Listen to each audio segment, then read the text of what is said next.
अगर हम previous trend देखें तो अराउंड 30 to 40 क्वेश्चंस हर साल आपके लीगल के बनते हैं, ठीक है। उन 30 to 40 क्वेश्चंस में हम लोग देखेंगे कि मोस्टली जो क्वेश्चन आपके पूछे जाएंगे प्रिंसिपल और फैक्ट बेस्ड पूछे जाते हैं। प्रिंसिपल आपका दिया रहेगा, कोई सा भी लीगल प्रिंसिपल दिया रहेगा और उससे रिलेटेड कुछ फैक्ट्स दिए रहेंगे, उस प्रिंसिपल को अप्लाई करके आपको फैक्ट से पता करना है कि वहां पास क्या आंसर होगा। तो लीगल के मैक्सिमम क्वेश्चन आपके ऐसे ही आएंगे, कुछ एक आध दो आपका फैक्चुअल बेस्ड होगा, ठीक है, कुछ एक आध दो लीगल टर्म पूछे जाएंगे, लीगल मैक्सिम्स पूछे जाएंगे, तो वो सबके हम लोग कोशिश करेंगे कि वो सारी चीजें हम लोग डील करते हुए चलें, ठीक है। तो ये आप लोगों को पढ़ना है। लीगल में आप लोगों को जो कोर सब्जेक्ट पढ़ना है, तो वो लीगल में कोर सब्जेक्ट कौन कौन सा मैं पढ़ाने वाली हूँ, तो मैं आप लोगों को पढ़ाऊंगी। आज तो मैं टॉर्च स्टार्ट करूंगी,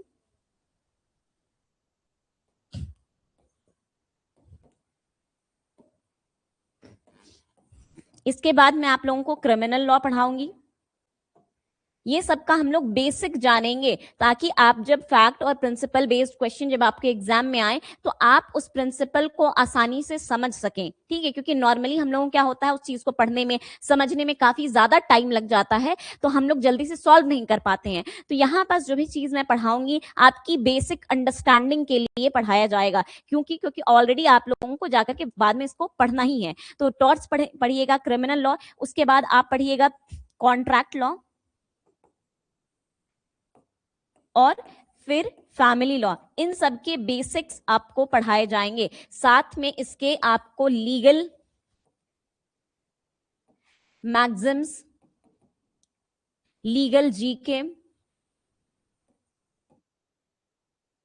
इन सब की भी क्लासेस होगी। या तो मैं ले लूंगी, अगर मैं नहीं लेती हूं तो हमारे एक और फैकल्टी हैं सऊद सर, वो आप लोगों की ये सारे क्लासेस ले लेंगे। तो ये है, तो आज हम लोग टॉर्च स्टार्ट करने वाले हैं। बट आज की जो क्लास होगी वो टॉर्च स्टार्ट करने से पहले मैं बेसिक इंट्रोडक्शन आप लोगों को लॉ का देने वाली हूँ।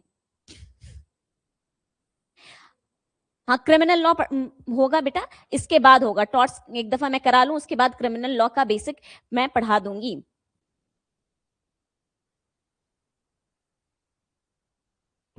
टॉर्च करा दे रहे हैं, उसके बाद चलो ठीक है, आज तो बेसिक इंट्रोडक्शन है। चलो कल से अगर तुम लोग कह रहे हो तो मैं क्रिमिनल लॉ ही स्टार्ट कर दूंगी। आज मैं क्या है, बेसिक इंट्रोडक्शन ऑफ लॉ लेकर के आई हूं कि लॉ का बेसिक इंट्रोडक्शन हम लोग आज डिस्कस करने वाले हैं।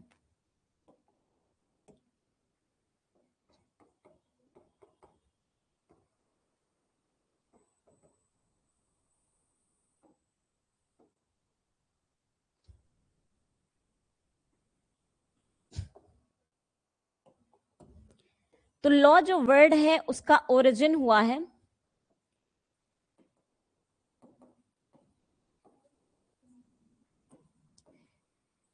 लैग या लघु,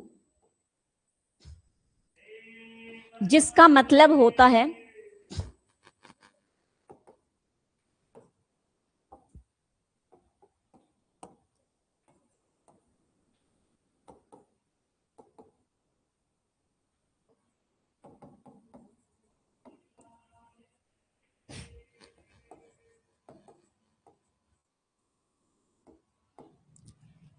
ठीक है। लॉ वर्ड का ओरिजिन हुआ है लैग या लघु से, जिसका मतलब होता है समथिंग फिक्स्ड, ठीक है, या समथिंग लेड डाउन। यानी किसी चीज को, किसी पर्टिकुलर रूल को जब हम लेड डाउन कर दे रहे हैं, उसको हम बना दे रहे हैं, तो उसको कहते हैं लैग या लघु का मतलब होता है, ठीक है। और वहीं से हमारा वर्ड निकला है लॉ। अब लॉ जो है बेसिक अगर हम अंडरस्टैंडिंग के लिए समझे तो लॉ एक ऐसा रूल होता है जो कि क्या करता है, ह्यूमन इंट्रैक्शन को डील करने में मदद करता है। कि जब भी जहां भी सोसाइटी हुई है, उन सोसाइटी में जब इंसान रहे हैं आपस में, तो उनके बीच में कॉन्फ्लिक्ट हुआ है, और उस कॉन्फ्लिक्ट को डील करने के लिए, उस कॉन्फ्लिक्ट को रिजॉल्व करने के लिए लॉ की हमें जरूरत पड़ी, ठीक है। तो लॉ का जो ओरिजिन हुआ है सोसाइटी के ओरिजिन के साथ ही हुआ, ठीक है। कि जैसे ही हमारे सोसाइटी का ओरिजिन हुआ, ऑल दो ये क्या है, कोडिफाइड नहीं था, ऑल दो ये कहीं लिखा हुआ नहीं था, बट जैसे ही सोसाइटी का ओरिजिन हुआ है, समाज बनी है, तो वैसे ही क्या है, लॉ का भी कहीं ना कहीं हम फॉर्मेशन देखेंगे। ऑल दो हो सकता है वो लिखा नहीं हो, या फिर हो सकता है वो लिखा हुआ भी हो, बट हमारे पास एज सच कोई रिकॉर्ड नहीं मिलता हो, क्योंकि हम उस टाइम के लैंग्वेज को जानते नहीं थे। तो इसीलिए क्या है, लॉ हम लोग देखेंगे कि सोसाइटी के फॉर्मेशन से ही चला आ रहा है। लेकिन अगर हम मॉडर्न जमाने में बात करें, हमारे पास अभी क्या है, सारे बुक, सारे जो लॉ है वो लिखे हुए हैं, एक क्या है, कोडिफाइड है, ऑर्डर्स है, उसको लॉ को फॉलो कराने के लिए स्पेशल इंस्टीट्यूशन बने हुए हैं, जो पुलिस है, एडमिनिस्ट्रेशन है, गवर्नमेंट है, ठीक है, ये सारी चीजें क्या कर रही हैं, लॉ को इन्फोर्स करा रही हैं। तो हम लोग लॉ का ये देख लिए बेसिक, लॉ के और कुछ वर्ड्स होते हैं जो अलग अलग लैंग्वेज में होते हैं, तो उसका मतलब भी हम लोग देख लेते हैं। लेक्स, लेक्स मतलब क्या होता है, लैटिन में लॉ को ही कहते हैं। लेक्स, तो कहीं भी वर्ड, जब भी आप लीगल मैग्जिम्स पढ़िएगा तो वहां पास अक्सर देखिएगा कि लेक्स वर्ड का इस्तेमाल काफी बार हुआ है। तो वहां पास लेक्स का मतलब क्या होता है, लेक्स का मतलब होता है लॉ।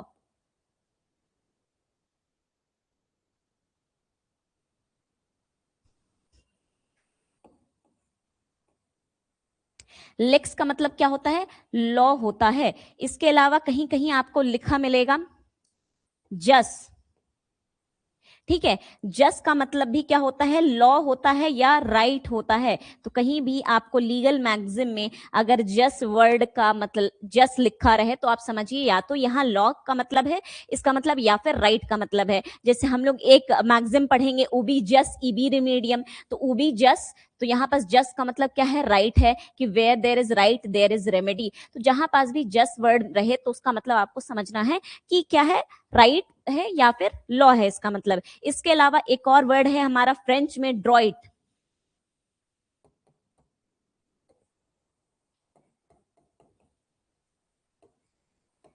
इसका मतलब भी लॉ या राइट होता है।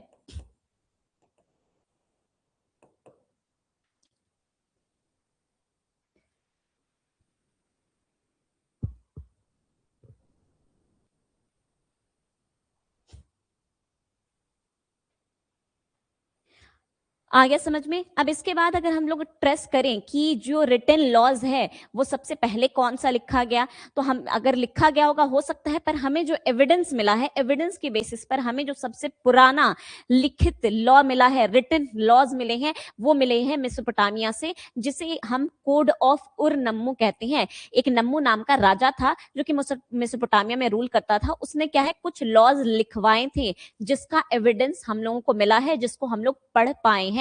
तो सबसे पुराना अगर बोलेगा कि oldest surviving law till date, कि वो सर्वाइव कर रहा है, तो वो है code of Ur Nammu around 2100 BC. यहां हो गया, मैं स्लाइड चेंज करूं।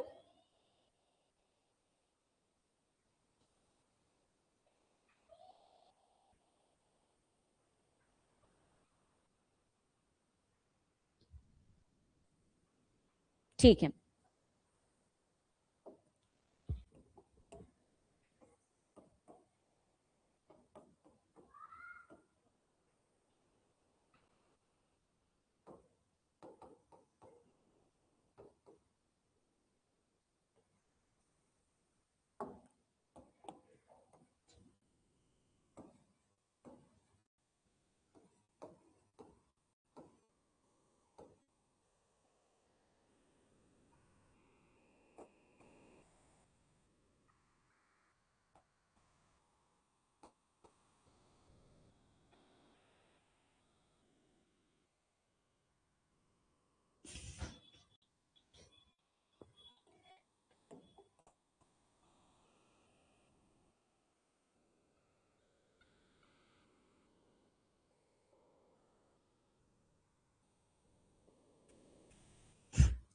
तो सबसे पुराना हमें ये मिला है।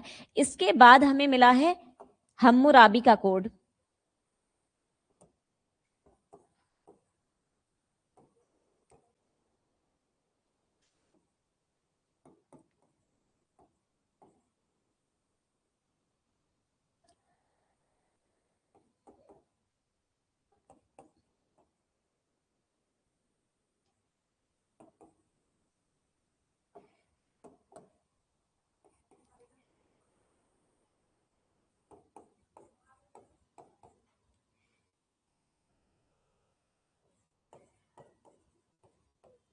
अराउंड 1700 बीसी में हमें हम्मुराबी कोड मिलता है, बेबीलोनिया, जो कि प्रेजेंट डे इराक वाला जो एरिया है उसमें है। ठीक है, तो ये सारे क्या है, ओल्डेस्ट एम्पायर है जो कि उस टाइम पर क्या है, इन्होंने सिविलाइजेशन अपना डेवलप कर लिया था।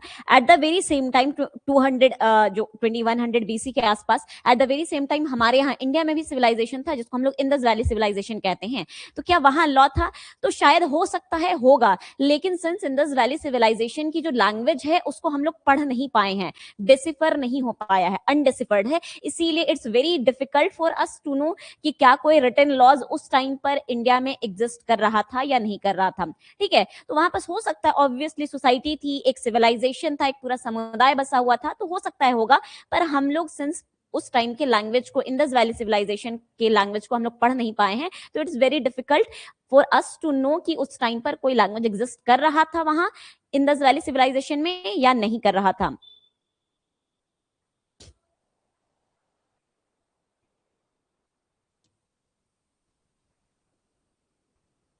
अलिशबा कॉन्ट्रैक्ट लॉ, हाँ कल कॉन्ट्रैक्ट हुआ था।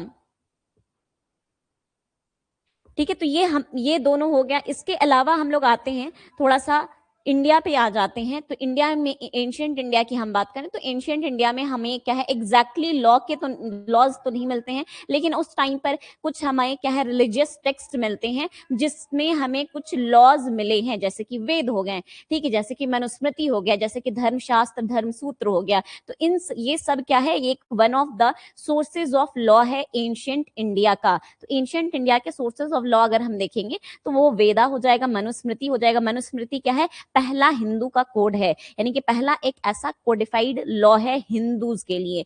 तो ये क्या हो जाएगा, एंशियंट इंडिया में हो जाएगा। मैं बेसिक इंट्रोडक्शन दे रही हूँ लॉ का, ठीक है। ये जो पहले बैच वाले स्टूडेंट्स हैं उन लोगों को मैंने ऑलरेडी दे दिया है। जज्बा बैच के स्टूडेंट हैं उन लोगों के लिए है। अदर बैच के स्टूडेंट चाहे तो वो लीव कर सकते हैं।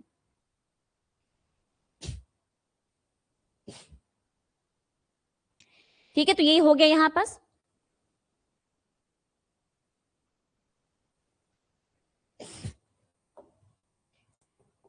तो एंशियंट इंडिया की बात करें,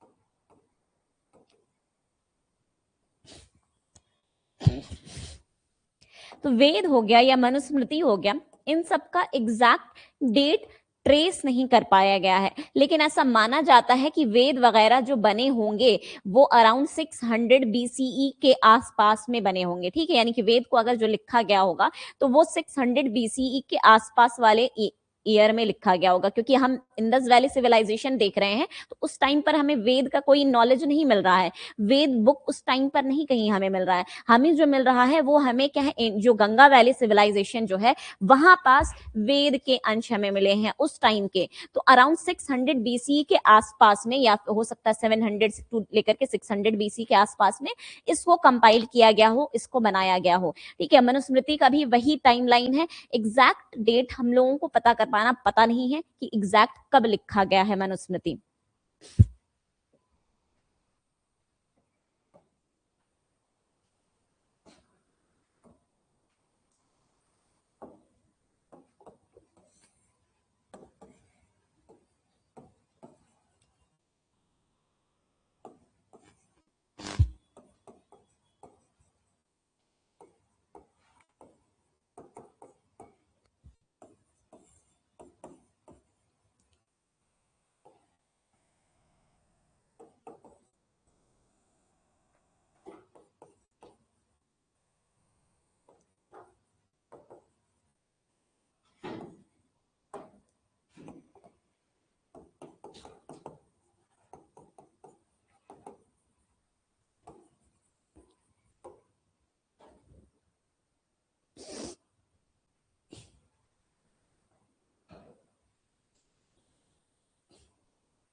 तो ये है हमारा एंशियंट इंडिया का सोर्सेज ऑफ लॉ।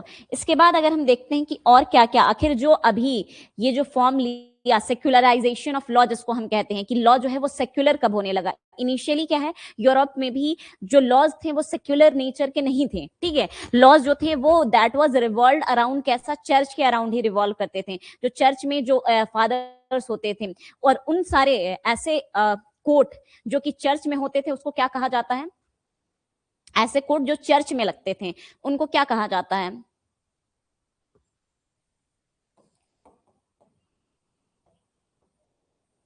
सेकेंड इसका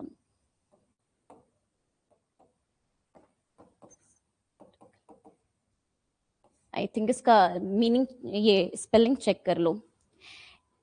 इक्लेस्टिकल कोर्ट कहा जाता था जो कि यूरोप में चर्च में लगा करते थे। तो पहले हम देखेंगे कि एंशियंट टाइम पर चाहे वो यूरोप हो चाहे वो इंडिया हो वहां पर सेक्युलर लॉज नहीं थे, ठीक है। वहां पर जो लॉ थे वो रिलीजन ही गवर्न कर रहा था प्राइमरली, ठीक है। तो वहां चर्च थे तो वहां चर्च गवर्न कर रहे थे, वहां चर्च में कोर्ट लगते थे तो उसको कहा जाता था एक सेलेस्टिकल लॉ कहा, चर्च कहा जाता था, सॉरी कोर्ट कहा जाता था। इसका एक दफा मुझे स्पेलिंग चेक करने दो।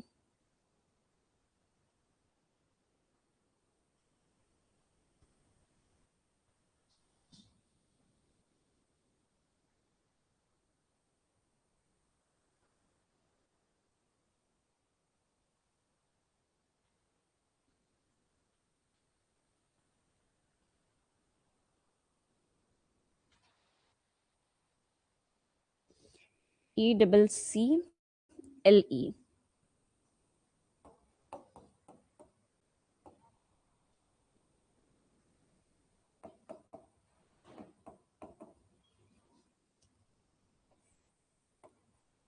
ऐसे कोड जो कि चर्च में लगा करते थे यूरोप में उसको कहा जाता था इक्लेस्टिकल, जो भी इसको प्रोनाउंस किया जा रहा है इसको ये कोड कहा जाता था। तो पहले हम क्या देख रहे हैं कि रिलीजन जो है this is playing a very dominant role in the law.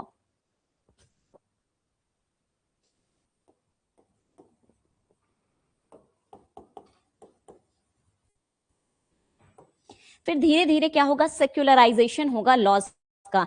इसके अलावा हम क्या देखेंगे कि 12 टैबलेट्स रोम में क्या मिला है, 12 टैबलेट्स मिला है जो कि एक रिटन लॉज है जो कि अराउंड 450 बीसी के आसपास में मिला है। 400 टू 450 बीसी के आसपास में ये हमें देखने को मिला है। यहां तक हो गया।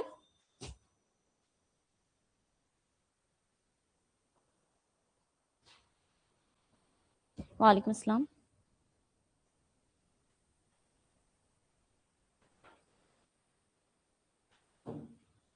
ठीक है।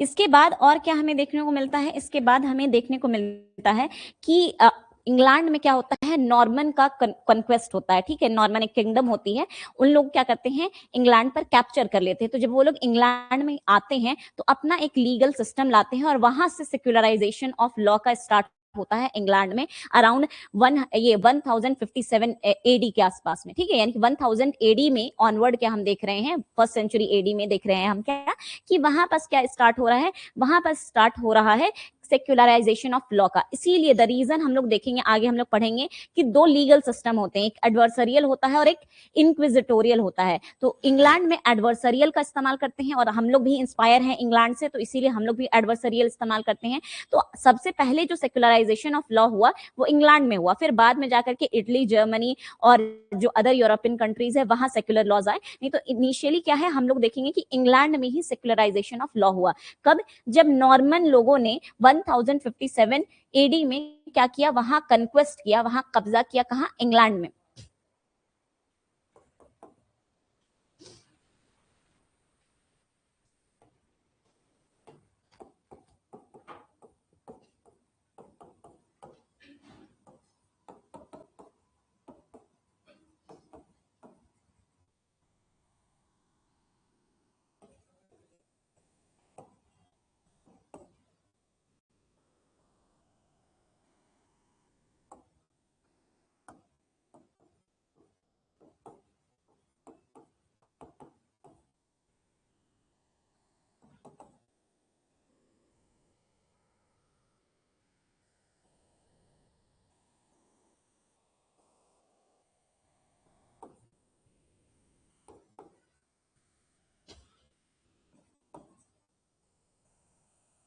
और इन्हीं लोगों को जो नॉर्मन्स हैं इन्हीं ही क्रेडिट जाता है कॉमन लॉ का डेवलपमेंट का। ठीक है, नॉर्मन्स जो थे दे हैड मतलब उन्होंने ही ये किया कि जो कॉमन लॉ है इनका ही इन्होंने ही ओरिजिन किया।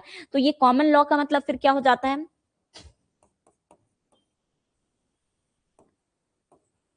कॉमन लॉ किसे कहते हैं, और साथ में इन्हें ही क्रेडिट जाता है रिट्स का। ठीक है, कि रिट कहां से आया, तो नॉर्मन्स ही जब आए तब उन्होंने रिट का बेसिकली आइडिया दिया। बाद में जाकर के किंग हेनरी ने रिट के आइडिया को और एक्सपैंड किया है, लेकिन इनिशियली जो आइडिया दिया रिट का वो नॉर्मन लोगों ने ही दिया। ठीक है, रिट क्या है, रिट एक फॉर्मल ऑर्डर होगा जो कि कमांड करेगी, राजा बेसिकली जो भी ऑर्डर दे रहा है, फरमान जारी कर रहा है, उसको इन्होंने रिट कहा था। बाद में जाके किंग हेनरी आता है और वो कहता है कि रिट जो है वो सिर्फ और सिर्फ शाही जो लोग हैं, रॉयल लोग हैं, वो लोग नहीं सिर्फ देंगे, बल्कि क्या है, अगर कोई पब्लिक सॉरी जो नॉर्मल इंसान है, कॉमन पर्सन है, ठीक है, प्राइवेट इंडिविजुअल है, उनके भी अगर कुछ राइट्स को ये लिया जा रहा है तो they can also issue the writs, वो भी रिट को क्या कर सकते हैं, इशू करवा सकते हैं। ये किंग हेनरी ने बाद में लाया, लेकिन इनिशियली जो क्रेडिट जाता है वो नॉर्मन्स को ही जाता है रिट के ओरिजिन का। तो कॉमन लॉ किसे कहते हैं, कॉमन लॉ कहते हैं कि वो सारे डिसीजन जो कि क्या है कि इंग्लैंड के कोर्ट ने दिए हैं, जो कि जजेस ने ऑलरेडी डिसाइड कर लिया है, ठीक है, उसको क्या कहा जाता है, कॉमन लॉ कहा जाता है, यानी कि law develop through the courts of the England.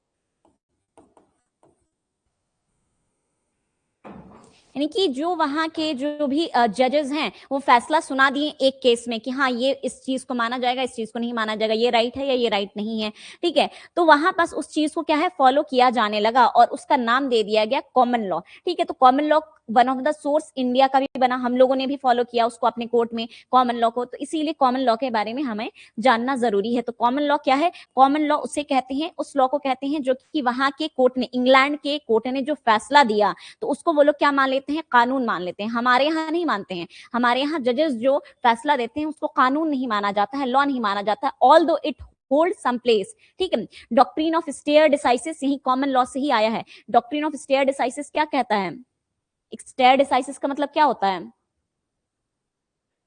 हाँ ठीक है, डिसाइडेड इन प्रीवियस केस। आधे घंटे से हो रही है अब्बास। स्टेयर डिसाइसिस का मतलब होता है कि जो प्रीवियसली डिसाइडेड केस में जो दिया गया है उसको कहते हैं स्टेयर डिसाइसिस। अब नॉर्मली हमारे यहाँ क्या होता है कि सुप्रीम कोर्ट जो बात पिछले जजमेंट में कह देती है वो क्या होता है, बाइंडिंग होता है upon all courts.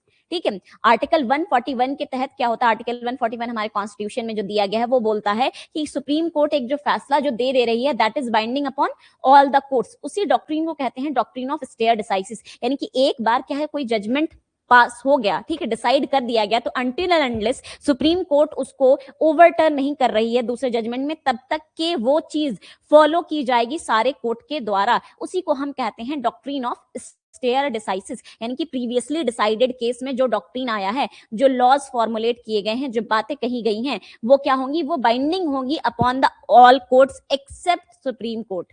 Supreme court पे बाइंडिंग नहीं होगी, सुप्रीम कोर्ट चाहे तो उस चीज को ओवरटर्न कर सकता है। ठीक है, तो यहां से यही कॉमन लॉ से ही हमारे यहाँ आया doctrine of stare decisis. Although हमारे यहाँ कॉमन लॉ को तो नहीं फॉलो करते हैं but doctrine of stare decisis को फॉलो किया जाता है।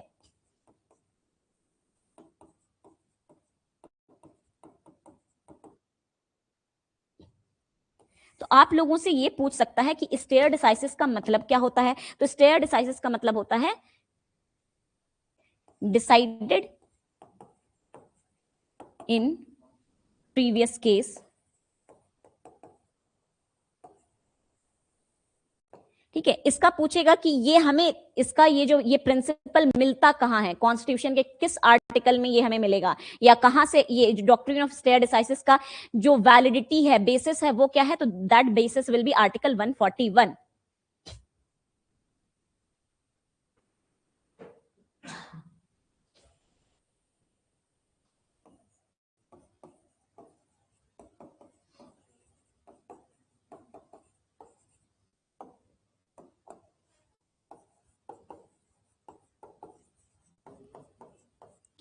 आर्टिकल 141 क्या कहता है कि सुप्रीम कोर्ट के द्वारा दिए गए फैसले सारे निचली कोर्ट पर क्या होंगे, बाध्य होंगे, यानी कि बाइंडिंग होंगे। ठीक है, यानी कि जो भी हमारा हाई कोर्ट हो गया, जो भी लोअर कोर्ट हो गया, सेशन कोर्ट है, डिस्ट्रिक्ट कोर्ट है, चीफ जुडिशियल मैजिस्ट्रेट के कोर्ट है, जूनियर डिवीजन है, ठीक है, सीनियर डिवीजन है, ये सारे के सारे कोर्ट पर वो डिसीजन बाइंडिंग होंगे। ये बात आर्टिकल 141 कहता है। तो ये तो कॉमन लॉ से ये हुआ है। तो हाँ, हम लोग कहाँ इवोल्यूशन ऑफ लॉ देख रहे हैं। इवोल्यूशन ऑफ लॉ में हमने देख लिया कि जब नॉर्मन्स आए हैं इंग्लैंड में तो कॉमन लॉ का उन्होंने कॉन्सेप्ट दिया है, उन्होंने रिट्स का कॉन्सेप्ट दिया है। इसके बाद हम लोग देखते हैं कि एक मैग्ना कार्टा आएगा। जी हाँ, जज्बा बैच वालों के लिए एकदम स्टार्टिंग से है, बेसिक मैं पढ़ा रही हूँ लॉ का, बिल्कुल बेसिक इंट्रोडक्शन।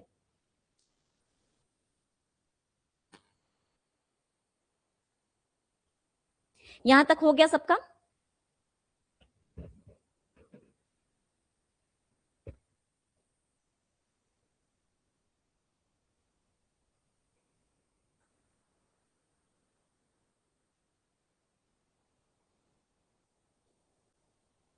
ठीक है, इसके बाद हम क्या देखेंगे, इंग्लैंड में क्या आएगा। इंग्लैंड में एक चीज आएगी जिसको हम लोग मैग्ना कार्टा के नाम से हम लोग जानते हैं। मैग्ना कार्टा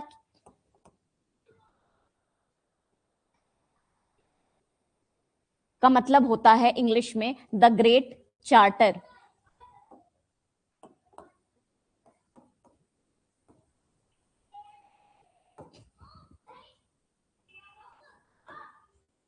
ठीक है, मैग्ना कार्टा का मतलब होता है द ग्रेट चार्टर। चार्टर ऐसे डॉक्यूमेंट को कहते हैं जो राइट्स देता है। ऐसा कोई भी document which is giving rights that is known as charter. जैसे कि हमारा क्या है, वो यूएन चार्टर है। ठीक है, वो क्या कर रहा है, वो लोगों को राइट्स दे रहा है। तो ऐसे कोई भी document which is giving right that is known as charter. ठीक है, तो ये द ग्रेट चार्टर क्या था, ये कहा जाता है कि for the very first time लोगों के राइट्स को यहाँ रिकॉग्नाइज करने की कोशिश की गई, लोगों को कुछ राइट्स देने की बात की गई। तो ये मैग्ना कार्टा इंग्लैंड में किसने लाया, किंग जॉन नाम के राजा ने लाया।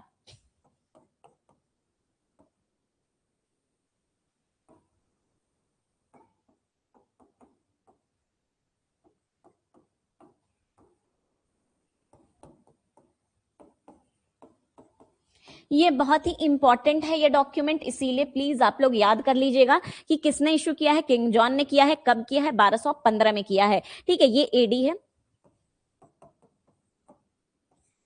तो ये आपको याद रखना है। अब जब Magna carta for the very first time आया है, तो इसीलिए अब हम लोग जब भी कोई भी ऐसा document which is giving us right, उसको हम लोग क्या है, एज अ निकनेम उसको हम लोग मैग्ना कार्टा बोल देते हैं। तो ऐसी कोई भी document which is giving any person a right, हम लोग उसको क्या बोल देते हैं, मैग्ना कार्टा बोल देते हैं। जैसे हमारा जो कॉन्स्टिट्यूशन का पार्ट थर्ड है, वो क्या है, इंडियन कॉन्स्टिट्यूशन का मैग्ना कार्टा कह सकते हैं। क्यों, because this is giving us fundamental right. वैसे ही यूएन चार्टर है, ठीक है, जो यूडीएचआर जो हुआ, universal declaration of human rights, तो वो क्या है, उसको भी Magna carta of human rights कहा जाता है। क्यों, क्योंकि for the very first time international level पर ह्यूमन राइट्स को रिकॉग्नाइज किया गया। लोगों को, सब लोगों को, चाहे वो किसी भी कंट्री में पैदा हुए हैं, सबको राइट्स दिया गया। तो वो क्या है, मैग्ना कार्टा को एक तरह से क्या है, सिग्निफिकेंटली काफी ये पहले आया था। इसीलिए हम लोगों ने कोई भी ऐसा document which is very important and giving right, उसको हम लोग मैग्ना कार्टा कह देते हैं। ठीक है,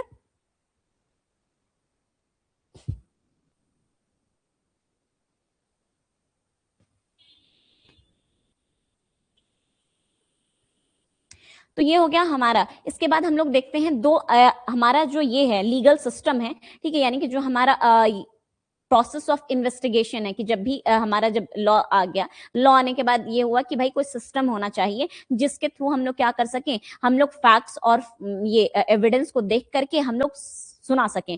तो इसीलिए हमारे पास क्या आया, दो मॉडल आया कि आखिर किस तरीके से हमें क्या करना है, कोर्ट में क्या है, उस सिस्टम को हमें ये करना है। कि मान लेते हैं केस आया है, तो उस केस को कैसे सुनना है। तो उसके लिए हमारे पास right now there are two legal system all over the world. ठीक है, जिसको हम लोग कहते हैं, एक है एडवर्सरियल सिस्टम और दूसरा है इंक्विजिटोरियल सिस्टम।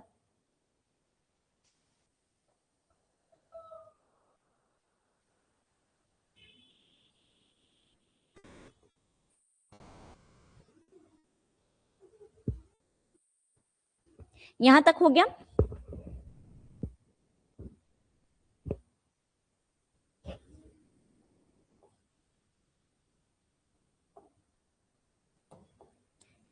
अच्छा चलो, लीगल सिस्टम से पहले मैं types of law, kinds of law पर आ जाती हूँ। ठीक है, अब हमारे यहाँ ये इतना तो समझ में आ गया कि ऐसे इस तरीके से हमारा क्या है, बेसिकली डेवलपमेंट हुआ लॉ का। फिर धीरे धीरे जब हमारे यहाँ इंडिया में तो स्पेसिफिकली जो लॉ का डेवलपमेंट हुआ है, सेक्युलराइजेशन ऑफ लॉ हुआ है, वो क्या है, मॉडर्न जब हिस्ट्री स्टार्ट होती है, मॉडर्न हिस्ट्री जहां से स्टार्ट होती है, यानी कि जो कॉलोनियल जो एरा है, वहां से हमारा क्या है, सेक्युलराइजेशन ऑफ लॉ स्टार्ट हुआ। अदरवाइज अगर हम देखें मेडिवल हिस्ट्री तक, मेडिवल टाइम तक हम लोग क्या देखेंगे कि हमारे यहाँ जो है वो लॉ है that is dominant by the religion. चाहे वो मुगल आए तो मुगल ने क्या है, इस्लामिक लॉज लाया। ठीक है, पहले से जो हिंदूज थे वो अपना जो वेद था, स्मृतिज थी, श्रुतिज थी, उनके अकॉर्डिंग गवर्न हो रहे थे। तो सेक्युलराइजेशन ऑफ लॉ इंडिया में कब हुआ है, by the onset of colonial era।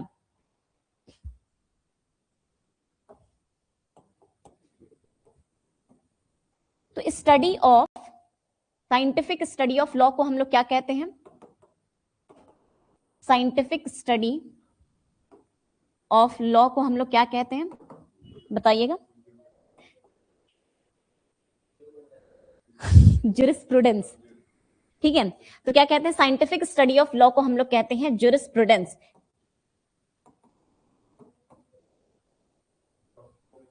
हाँ, फिलोसफी ऑफ लॉ भी कह सकते हैं, साइंटिफिक स्टडी ऑफ लॉ भी कह सकते हैं, सिस्टमेटिक स्टडी ऑफ लॉ भी कह सकते हैं। इसको हम लोग जुरिस्प्रूडेंस कहते हैं। यानी कि ये क्या बात करता है, ये कहता है कि लॉ कैसा होना चाहिए, नेचर ऑफ लॉ कैसा होना चाहिए। ठीक है, और इसमें बहुत सारे स्कूल हैं, आप लोगों को डिटेल में, इन डिटेल आप लोगों को एक एज अ सब्जेक्ट ही जुरिस्प्रूडेंस आप लोगों को मिलेगा आगे चल करके। तो ये क्या है, jurisprudence scientific study of law का हुआ कि किस तरह का होना चाहिए, क्या रिलीजन, क्या मोरालिटी, उसका कोई रोल होता है, रिलीजन का क्या रोल होता है लॉ में। ये सारी चीजों को सिस्टमेटिकली स्टडी किया गया, साइंटिफिक वे में स्टडी किया गया कि पनिशमेंट कैसा होना चाहिए। ये सारी बातें ज्यूरिस्प्रूडेंस डील करता है। तो अब ज्यूरिस्प्रूडेंस का मतलब ये हो गया। तो आप लोगों को एज अ लीगल टर्म ये पूछ सकता है। एक और जो सवाल यहां से उठ सकता है, who is known as father of jurisprudence,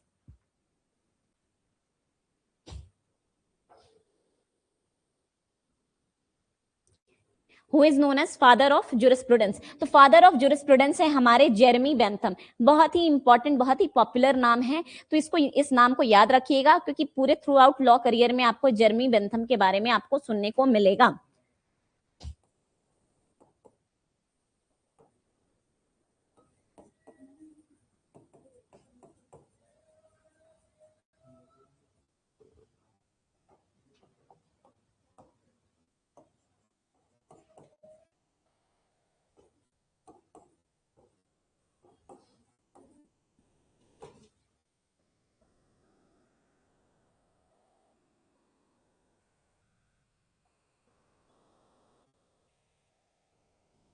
ठीक है, अब लॉ का जब हुआ तो अगर हम बेसिक देखें तो बेसिक हमारा दो तरह का लॉ है, टू काइंड्स ऑफ लॉ है।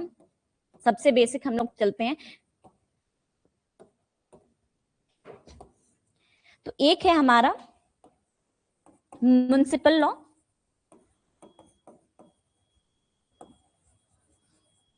और दूसरा है हमारा इंटरनेशनल लॉ।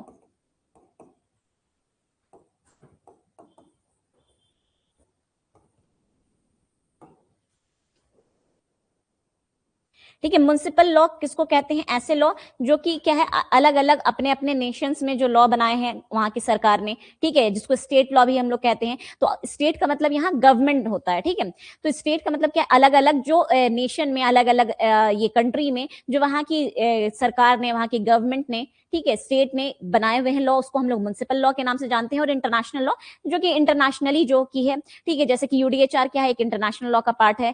फिर United Nation Convention on law of seas, ये क्या है, ये भी इंटरनेशनल लॉ का पार्ट है। तो इस तरह के बहुत सारे कन्वेंशन है जो कि इंटरनेशनल लॉ का पार्ट है।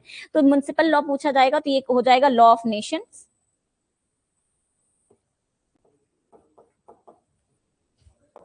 और ये हो गया इंटरनेशनल लॉ। अब इंटरनेशनल लॉ क्या है, फर्दर आपका डिवाइडेड हो जाता है किस चीज में, फर्दर आपका डिवाइडेड हो जाता है पब्लिक इंटरनेशनल लॉ,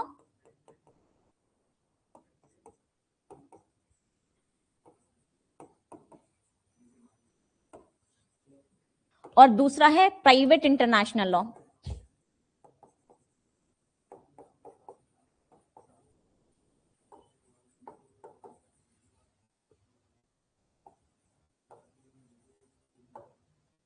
ठीक है, एक है आपका पब्लिक इंटरनेशनल लॉ और एक private international law. Public international law का मतलब क्या हुआ कि ऐसे लॉज जो क्या है दो नेशन के बीच में आपस में झगड़ा हो गया विथ रिगार्डिंग टू टेरिटरी, कि भाई ये टेरिटरी हमारा है, विथ रिगार्डिंग टू वाटर, कि ये जो नदी का पानी है ये हमें इतना लेना है, वो कहेंगे नहीं हमें इतना चाहिए, जैसे इंडस वाटर ट्रीटी है। तो ये क्या है, ये जो डिस्प्यूट है, जो ट्रीटी बनी है दो नेशन के बीच में बनी, इंडिया और पाकिस्तान के बीच में, तो ये क्या है पब्लिक इंटरनेशनल लॉ में आएंगे। यानी ऐसे मैटर जो दो नेशन के बीच में हो, ठीक है, उसे हम पब्लिक इंटरनेशनल लॉ कहेंगे। प्राइवेट इंटरनेशनल लॉ से कहेंगे कि मान लेते हैं कि कोई एक इंसान है इंडिया का, एक कोई इंसान है यूएस का, इन दोनों के बीच में कोई कंफ्लिक्ट हो गया विथ रिगार्ड टू एनीथिंग, ठीक है, with regard to commercial matter, with regard to ये पर्सनल मैटर, तो वहां पास क्या है प्राइवेट इंटरनेशनल लॉ ऑपरेट करेगा। ठीक है, कि दो अलग अलग फॉरेन के बंदे हैं, ठीक है, दो अलग अलग नेशनैलिटी के इंसान हैं, तो उनके ऊपर प्राइवेट इंटरनेशनल लॉ एप्लीकेबल होगा, और इसीलिए इसको कन्फ्लिक्ट ऑफ लॉज भी कहा जाता है। ये क्वेश्चन आप लोगों का पूछा हुआ है कि प्राइवेट इंटरनेशनल लॉ को क्या कहा जाता है, या कन्फ्लिक्ट ऑफ लॉज किसे कहते हैं, तो प्राइवेट इंटरनेशनल लॉ को हम लोग कन्फ्लिक्ट ऑफ लॉज कहते हैं। क्यों? क्योंकि इसके एक इंसान अगर इंडिया का, तो इंडिया के उसके अपने पर्सनल लॉ होंगे, ठीक है। एक मान लेते हैं कि इंडिया का एक इंसान है और एक तो यूएस का है, दोनों ने आपस में शादी कर ली है, तो इसके यहाँ इंडिया के जो मैरिज लॉज हैं वो अलग है, यूएस के जो मैरिज लॉज हैं वो अलग है, तो यहाँ पर क्या हो रहा है, कंफ्लिक्ट हो रहा है, तो इसीलिए प्राइवेट इंटरनेशनल लॉ को हम लोग कंफ्लिक्ट ऑफ लॉज भी कहते हैं।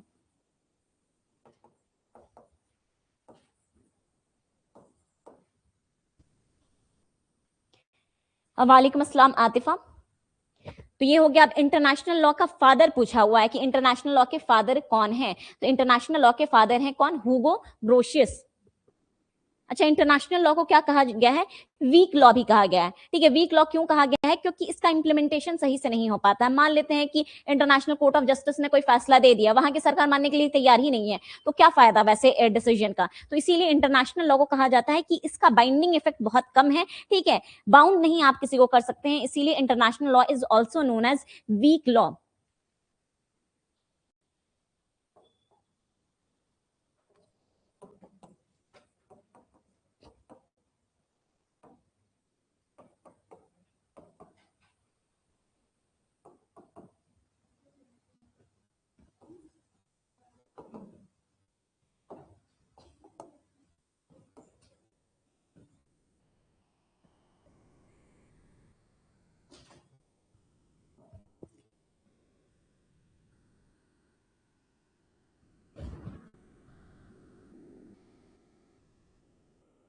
आप लीजिएगा सर संघर्ष में क्लास।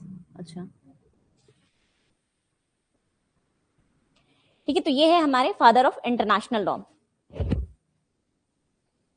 तो यहां तक समझ में आया। अब यहां पर ये म्युनिसिपल लॉ को फर्दर हम लोग डिवाइड करेंगे सिविल लॉ में और क्रिमिनल लॉ में, ठीक है। अच्छा, म्युनिसिपल लॉ को सिविल लॉ भी कहीं कहीं लिखा होता है, ठीक है, यानी कि जो लॉ ऑफ नेशंस को कहीं कहीं सिविल लॉ भी कहा जाता है। सिविल लॉ यानी कि वही कि लॉ ऑफ द लैंड, जिसे हम कह रहे हैं कि उस पर्टिकुलर टेरिटरी में कौन सा लॉ अप्लाई हो रहा है, तो ये क्या है, म्युनिसिपल लॉ को कहीं कहीं सिविल लॉ भी लिखा रहेगा। तो ये कंफ्यूज मत होना वो वाले सिविल लॉ से, ठीक है, कि एक तो सिविल लॉ हमारा होता है जैसे टॉर्ट्स हो गया, कॉन्ट्रैक्ट हो गया, वो सिविल लॉ हो गया, ठीक है। तो ये म्युनिसिपल लॉ फर्दर डिवाइड हो रहा है हमारा सिविल लॉ और क्रिमिनल लॉ में, कि सिविल लॉ क्या होता है और क्रिमिनल लॉ क्या होता है।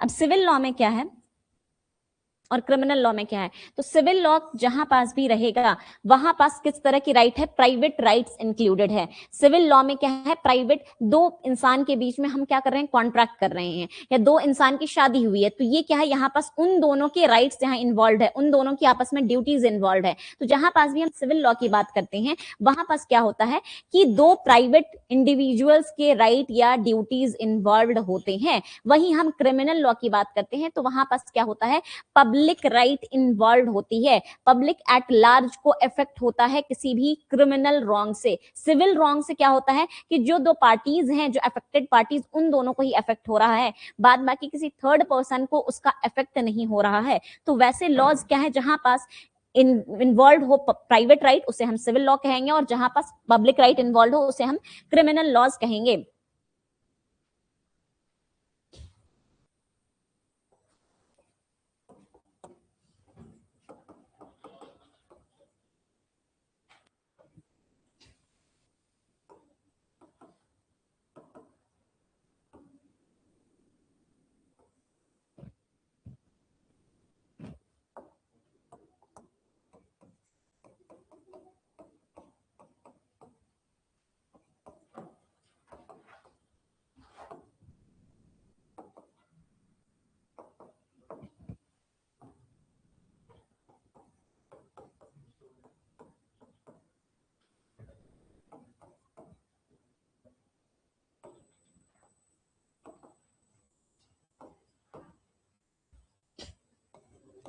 जब भी सिविल लॉ का कोई मैटर होगा, डिस्प्यूट होगा, तो जब वो किसके पास, जज के पास जब पहुंचेंगे तो उन्हें अपनी बात को प्रूव कितना करना होगा, स्टैंडर्ड ऑफ प्रूफ क्या होगा। तो स्टैंडर्ड ऑफ प्रूफ ये होगा कि उनको अपनी बात को क्या करना है, प्रोबेबिलिटी में दिखाना है कि इस बात की संभावना ज्यादा है, मैं जो बात कह रहा हूं इस बात की संभावना ज्यादा है, इसीलिए मैं जो कह रहा हूं वो सही कह रहा हूं। तो सिविल लॉ में आपको जज के सामने क्या करना है, अपनी बातों को 50% से ज्यादा प्रूव करनी है, कि आपने जज को कन्विंस कर लिया अपनी बातों में कि भाई मेरी जो इस बात की होने की संभावना ज्यादा है, तो इसका मतलब जज मान लेगा कि हाँ ये फैक्ट जो है अपने आप में सही है, ट्रू है। वहीं लेकिन क्रिमिनल लॉ में आपको अपनी बात को क्या है, बियॉन्ड रीजनेबल डाउट प्रूव करना होगा। यानी हमारी जो दो पार्टीज इन्वॉल्व हैं सिविल और क्रिमिनल लॉ में, तो प्रोसिक्यूशन जो है उसको अपनी बात को क्या है, बियॉन्ड 100% प्रूव करना होगा। पार्टीज लिख लो कि सिविल लॉ में पार्टीज कौन कौन सी होती हैं।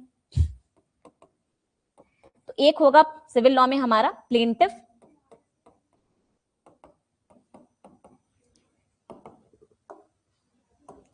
प्लेंटिफ कौन होगा, वन हु इज अग्रीव्ड, यानी कि जिसको कोई भी नुकसान हुआ है,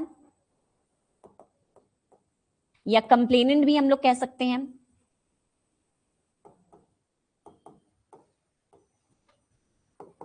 और दूसरी हमारी जो पार्टी होगी वो होगा हमारा डिफेंडेंट।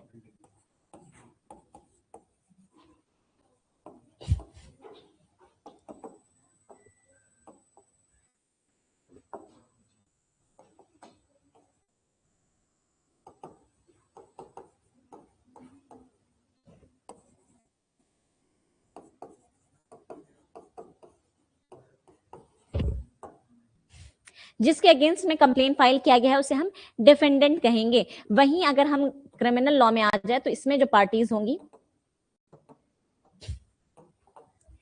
एक होगा हमारा प्रोसिक्यूशन,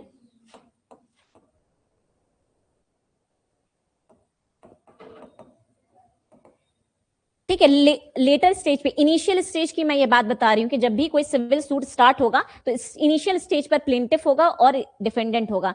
बाद में जाकर के हो सकता है कि एक दफा एक कोर्ट ने सुना दिया तो दूसरे वाले को अपील करना है, तो जिस पार्टी को अपील करना है वो अपीलेंट कहलाता है, और जिसके अगेंस्ट में अपील फाइल किया जाता है वो रिस्पोंडेंट कहला जाता है। तो वो लेटर स्टेज पर होता है। लेकिन इनिशियल स्टेज पर जब भी कोई सिविल सूट आता है, ब्रॉट किया जाता है, तो वहां पास दो पार्टी होती है, एक प्लेंटिफ और एक defendant.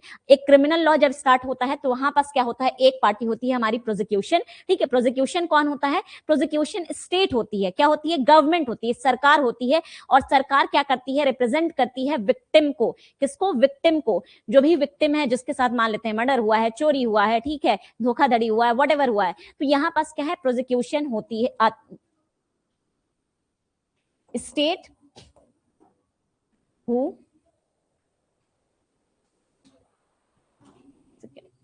victim represented by state।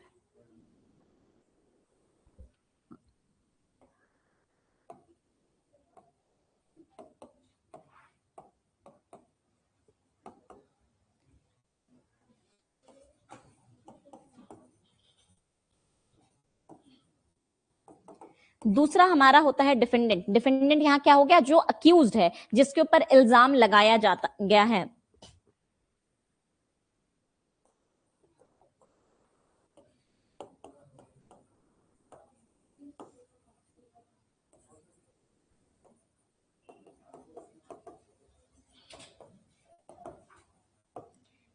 ठीक है, जिसके ऊपर क्राइम करने का इल्जाम लगाया गया है उसे हम डिफेंडेंट कहते हैं। प्रोसिक्यूशन के तरफ से जो वकील लड़ेगा उसे हम पब्लिक प्रोसिक्यूटर कहेंगे। डिफेंडेंट के तरफ से जो वकील लड़ेगा उसे हम डिफेंस लॉयर कहेंगे। ठीक है, सेम यहाँ पास तो प्लेंटिफ है तो दोनों के अपने अपने वकील होंगे, काउंसिल इनको कहा जाता है।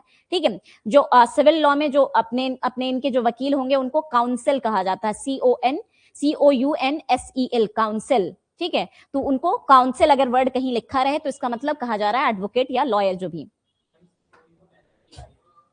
COUNSEL, ठीक है, SEL, तो वो हो जाएगा यहाँ काउंसिल कहा जाएगा। आगे बात समझ में। बाकी की चीजें हम लोग नेक्स्ट क्लास में डिस्कस करेंगे, क्योंकि आप लोगों का संघर्ष बैच की क्लास होने वाली है। ठीक है, आज की क्लास एंड करते हैं। अल्लाह हाफिज, आप लोग ख्याल रखिएगा अपना और पढ़ते रहिए।